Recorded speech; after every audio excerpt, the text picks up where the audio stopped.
ଅଖିଳ ବିଶ୍ୱ ଗାୟତ୍ରୀ ପରିବାର ବ୍ରହ୍ମପୁର ଆନୁକୂଲ୍ୟରେ ନୀଳାଦ୍ରି ବିହାର ସ୍ଥିତ ଗାୟତ୍ରୀ ଶକ୍ତିପୀଠରେ ଭାରତୀୟ ସଂସ୍କୃତି ଜ୍ଞାନ ସମ୍ବନ୍ଧୀୟ ବକ୍ତୃତା ଓ ଚିତ୍ରାଙ୍କନ ପ୍ରତିଯୋଗିତା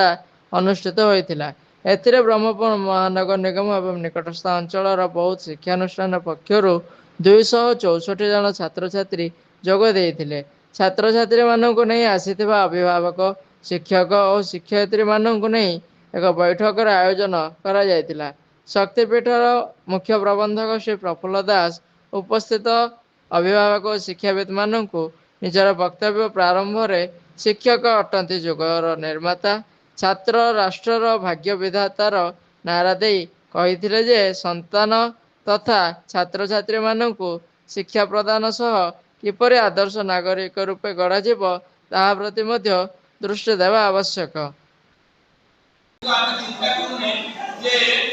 शिक्षा सहित विद्यार्थी की जोड़ाଯିବ